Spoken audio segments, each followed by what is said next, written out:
Welcome to Not Ashamed. I'm your host, Ashley Nordman, and today I'm in beautiful San Diego with a special guest. You might know her from The Bachelor and Bachelor in Paradise. Her name is Izzo. Hi. Hey, babe. Thank you so much for being here. Oh, I'm so happy to be here. Me too. I cannot wait to talk today because, first of all, you're beautiful, stunning. Please, you're the beautiful one. Don't even. And I can already tell, like, if I had met you out here in San Diego, we'd be best friends. We would be girlies. Absolutely girlies. 100%. So, and I want the world to see you for you because I feel like after talking to reality TV stars like yourself, like people just are so misunderstood. Yeah. And the cameras and the narratives and all of those things that people are seeing, like that's not really always who they are, you know? So today I want to talk about you and help people understand like who Kat is, your heart, where you come from. Love that. The things that make you you, because I really admire who you are and I know you've been through a lot.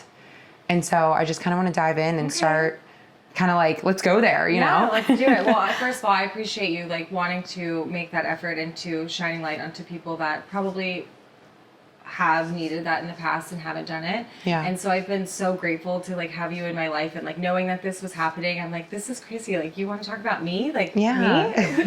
But I really appreciate that you want to do that in your platform and stuff. So I'm excited. I think this is fun. We're going to be girlies. Like, honestly, I was like, I texted you and I already knew that me and you have like the same like wavelength. We totally do. Yeah, I know. When we were talking, I was like, she's my girl. I already know it. Yeah, like we definitely are like on the same wavelength. So yeah, I'm very excited and I'm super grateful. Me too. And I feel like what's hard is, you know, being a woman is so tough already. And like, for me, like I struggle so much with being bullied and having people that just like misunderstand me.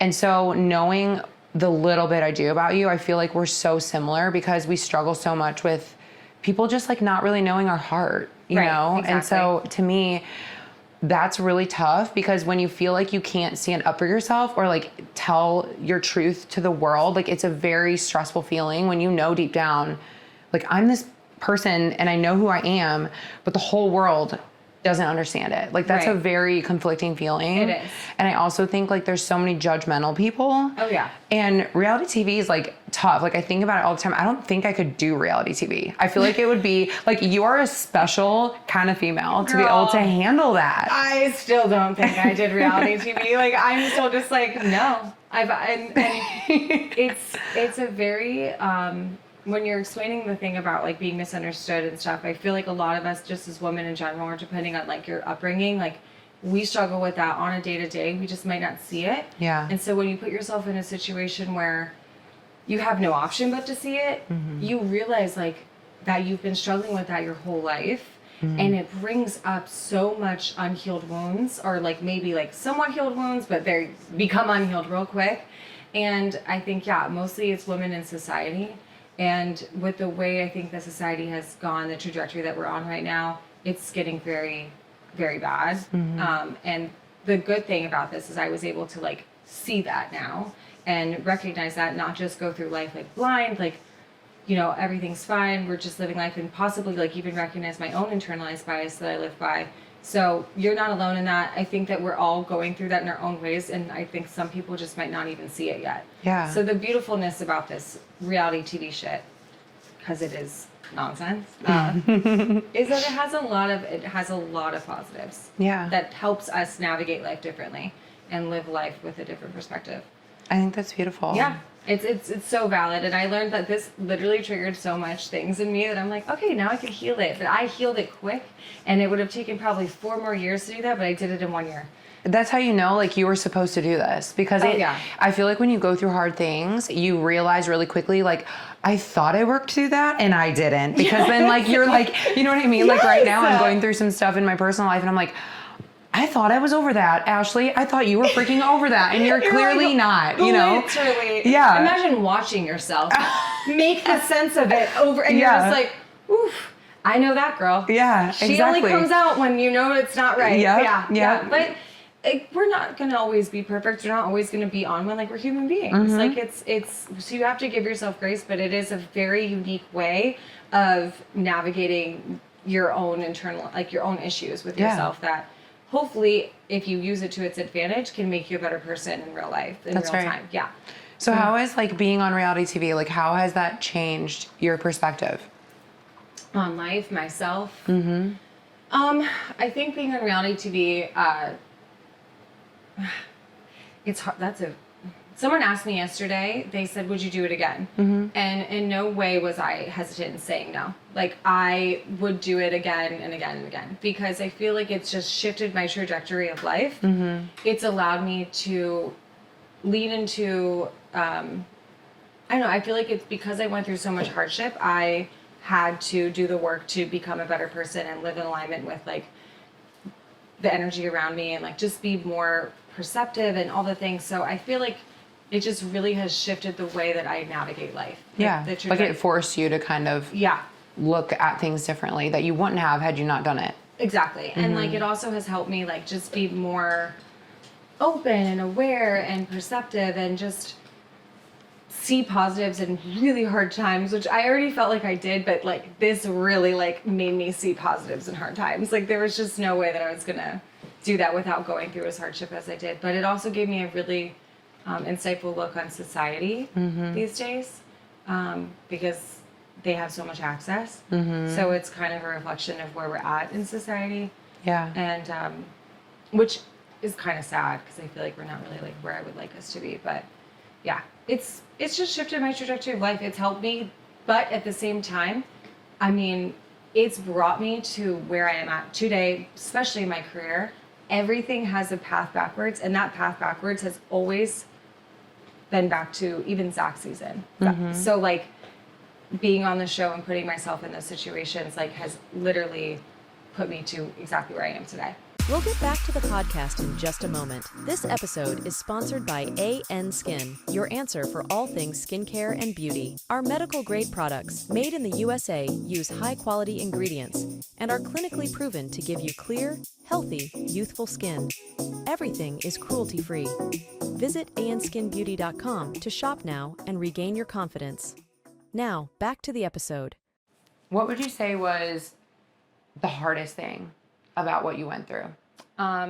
With Paradise or with I guess in general? Let's talk about Paradise, because I feel like obviously in The Bachelor, you didn't find love, you know? And so in Paradise, there was a lot more that went down. You obviously ended up with John Henry, and there's been a lot of things that have transpired since then. But like what, when you look back, like what was you keep saying like there was a lot of like painful and hard things that you went through. Like what was hard about reality TV and what is hard right now?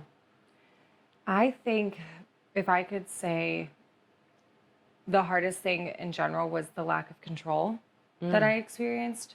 Not just with the show and how it was being perceived, but like you are so afraid to speak your truth because you see how people's minds are like, no matter what you say, it's going to be taken out of context, or no matter what, you're going to be met with something negative. Yeah. So you feel just out of control with your thoughts, with your body. Like I felt so out of control, and somebody who lives the life trying to control everything around them just based on my own. Are you super type A like me? Like, no. Like, I want to be. Like, I'm both. Like, I'm both. I feel like you are a little both, because you told me you're like, I'm not timely. And like, I'm very timely. I'm very type A, like regimented. I am like a Gemini through and through. Like, I have this side of me that's like got their shit together. Yeah. And like lives life organized. And then there's a side of me that's like, la la la, like does not have any structure. So more so just like, I think I've noticed about myself, like I try to control things in my life because like I'm probably out of control in some capacity. Like I just want to have some type of like structure, but. And having control over things, I feel like gives you less anxiety, because when you can plan how things are going to go, you can predict them. Yes. And you know, I just feel like for me, like I'm a very anxious person. And Very when I anxious, control certain things that provoke my anxiety, it lessens it, because I know kind of what the outcome's going to be, because I'm driving the bus. But when you're on reality TV, you don't. Right. There's a narrative, and there's goals, and there's things that the team is trying to accomplish, and you are just like kind of a pawn, it seems like, and you don't get to pick that. Kind of, but at the same time, like, despite the narrative, I think people just are so they were just so unkind. Like no matter what I said, because even the narrative they showed, I I wouldn't say is like this horrible thing, right? Yeah, like it's I not didn't like feel like it was. Yeah, and but granted, that's my perception. But at the same time, like I just had little control over feeling even comfortable speaking, and like just I felt like going through it. And I was alone at the time. And I had people virtually, but when you're such in a state of like fight or flight, like you can't even respond. Like I was so incapable of my own body, my own thoughts, my own feelings, like everything. Was it like the backlash you were getting, or what was like so hard about that? I think it was, the backlash, and somebody who's already struggled, like, and I thought healed, like this feeling of like being misunderstood. Like feeling misunderstood was horrible. And I was working nights, which naturally you're on less sleep, so you're not really acting like your normal self. Being a nurse, Yes, right? yeah. I was So this was after you had filmed, you went back to your normal life, you're working nights, and you're getting all this hate because now it's broadcasted and people are just freaking out and judging you. So I'll set the scene. Okay. Yeah, set the scene for us. So basically, I come home from Paradise. Me and him are so excited about our life. You and John Henry. Me and John Henry come home from Paradise. We're super excited. And we had this plan to move to San Diego because I told him when we were dating, like before, like on our first date, I was like, listen, I'm moving. So like, and you're coming with me, if baby. If you're not down or if you're not in a place in life that you want to move, like, let me know. Because skirt.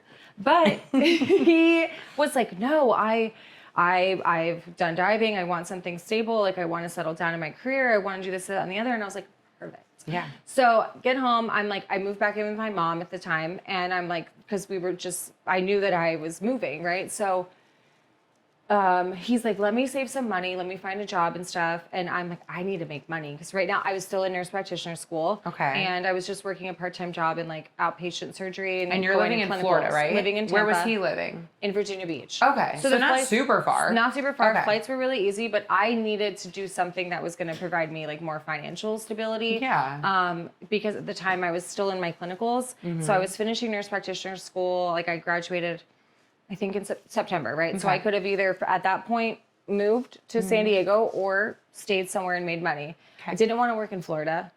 Oh no, I got a travel assignment in Florida and at last minute like fell through. So I was like, you know what? Let me move closer to him in the interim and like make money and like and be near him and like we can maybe like but I could have moved to San Diego if I wanted to. But look at you putting an effort trying to make something work. Like that's that's I'm a lover girl. Yeah, like I do that. I just it's okay, right? Yeah. But it was under that pretense. So I moved there. I did not. And then really with travel nursing, you only have like, if you want to go quick, you have to accept nights. Which right. I've worked nights before. So I was like. And you make more money. So that's nice. Not in travel nursing. Oh, wait, really? Yeah, it's the same. Oh. Yeah. Damn.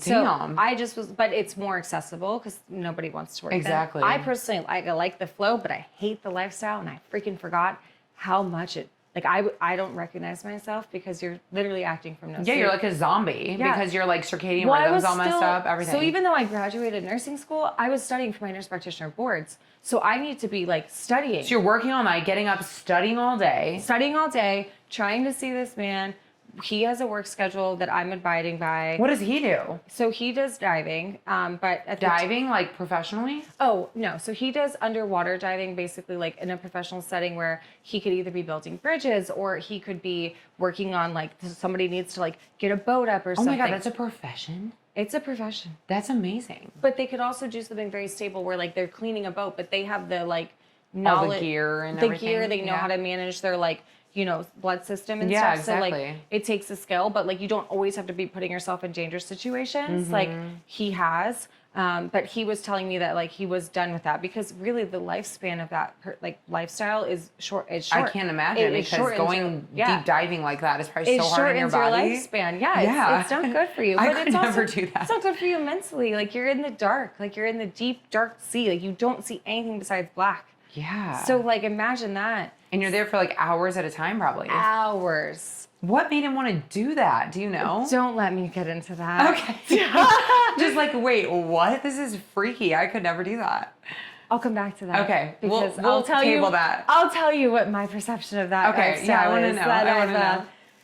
But let's talk about you. So anyway, so this is the perception, right? So I'm here, I'm doing this, I'm giving up my life. I tell the world that because I didn't want people to be like, at the time they didn't know me and him were together. I didn't want people to think we were because that's what the show tells us to do, whatever. So What do you mean that's what the show tells you to do? Like they don't, like, it's a show. Like, we want it to be entertaining. We don't want people to know that, like, if you see that I moved to Asheville and he's from Virginia Beach or he was living in They're Virginia. going to put two and together. Be like, oh, duh, we know the so outcome. I was like, my nursing license didn't go through. Like, I had to move here. So you'd be like secretive about your life for a little bit until it launched. Yeah.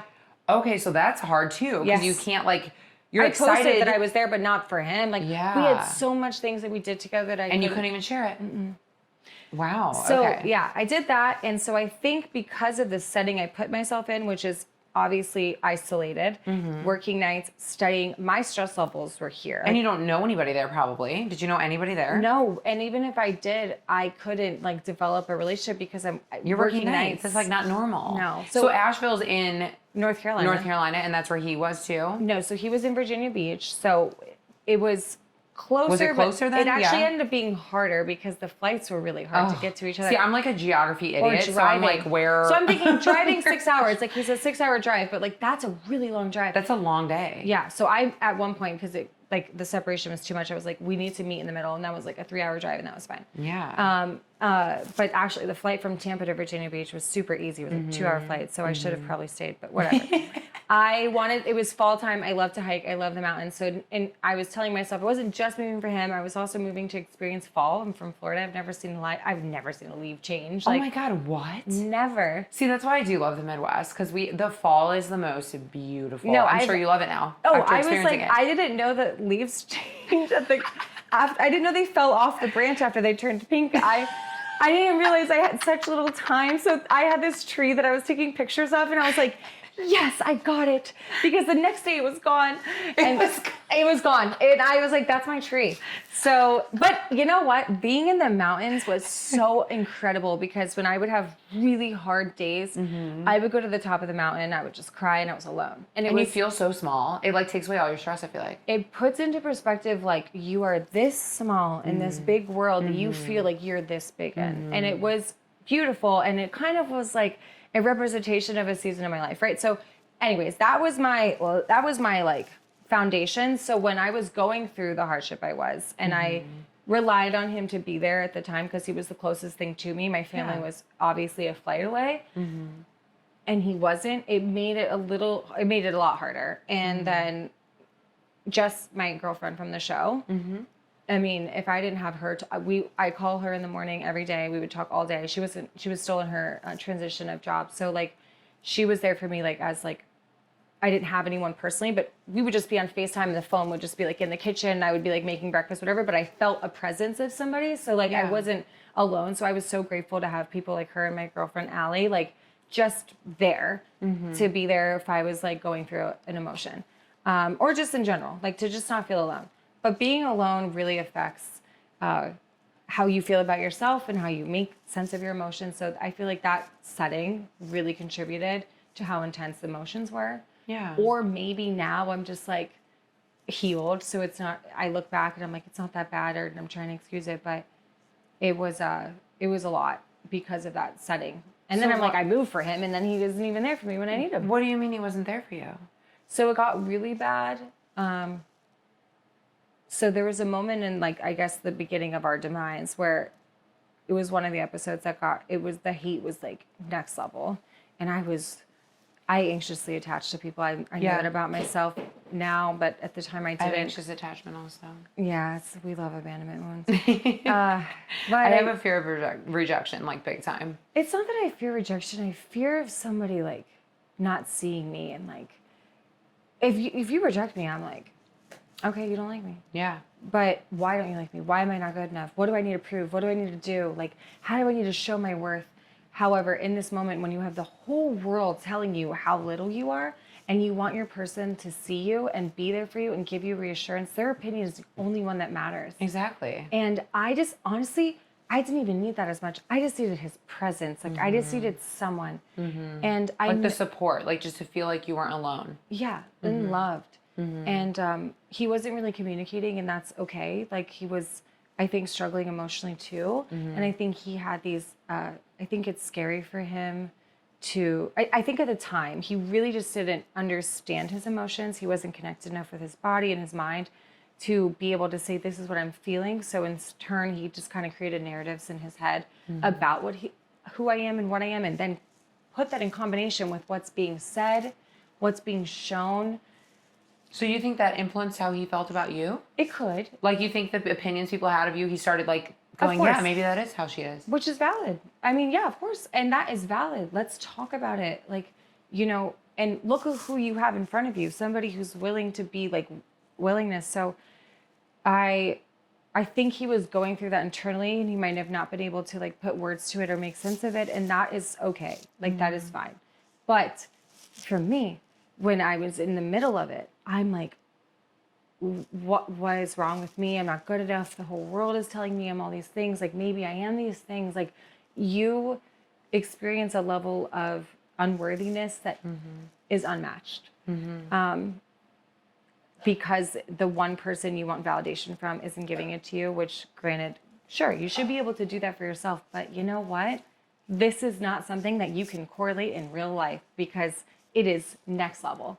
You are not able to, like, in real life, sure, if a guy isn't giving me what I need, I should be like on my shit, you know, I'm good enough. But no. But this is also your fiance. I'm on my phone, and every time I log onto my phone, another text, another comment, another tag, another moment of somebody just giving perception about who you are based on what they're seeing, not who they know. Exactly. And then you're like, oh, I suck. Like, what's wrong with me? Could I do better? And that is amazing things to think about yourself. But I do that naturally. This was next level, and it triggered a lot of wounds. But I think that it's okay. Like, it's those growing pains that we go through. But unfortunately, like I had said before, like, I became collateral damage to his growing pains. And I think we naturally do that to people that we care about, and it's sad. But what do you mean collateral damage? because I was down bad. So you were in a really bad place. And you couldn't even show up for him. I did actually show up for him in my bad place. You did show up for him? I got to a place that I had never experienced before. But you were still there for him. And I still was like trying to understand him, be there for him. I put my needs aside. But was he there for you? No, but you know, I don't do things for equality. I just act from a place of love, like, and compassion. Like, that's what you do as a wife or as a woman. I think I'm just like naturally a caregiver. Me like, too. I'm a nurse. You just want to take care of everybody. But people were coming at my career. And that is what sent me. I was like, do not come at my career. But I'm a woman. Of course you're going to come at my career. Yeah. I just like naturally am like, you know, even though I'm going through this, I still want to understand you, because like I was trying to almost like guide him and being like, hey, if I lead with love, you're going to lead with love. If I lead with grace and compassion, that means that you're going to learn from me and you're going to do the same to me, because that's what I want. Because you see his potential, but you don't see who he really is right now. I created his potential. Yeah. I created his potential. I do that all the time with people. Because I can see where they could be, but it's not who they actually are. Yes. And I like cling to that. Yeah. Cling to that. What I've learned through this is like, I'm going to do a shout out really quick. Jillian on Love, my queen. We love this. She got me through it. And listening to her, the like tools that she provided, like, because I'm somebody, when I'm going through something, I'm like, how do I fix? Are you like me and I blame myself? I'm like, what did I do to create this, or no? Yes. I refuse to like say that they're the problem. Yeah, I always think it's me. But people would disagree and say that I do, you know. Do you think people blamed you a lot, thinking you... which I think that I maybe expressed it in a way that comes off that way, but in the actual deepness of it, I'm like, what can I do to prevent this in the future? So I was taught that basically when that happens, like, to look at things objectively instead of subjectively. So if you write down on a list, like, things that you want and things that he has given, like, even out the list, there was nothing tangible to say that he actually matches these qualities. So before our engagement day, I wrote down things that made him a husband, things that made him a good partner, things that made him a good father, things that made me feel what I wanted to feel, right? And I wrote all these things down list form. Okay. And in the midst of our breakup, I looked at that list and I was like, oof, nothing in real time actually validates that. Nothing. And that's like genuine. Like I'm like a tangible, like, let me see a sign that said that. Here's an opportunity that you could have done, and nothing. And So that put into perspective, like what I actually created and what was actually in front of me. And I think he had enough to give me that. But I think it was a reflection of where I was at.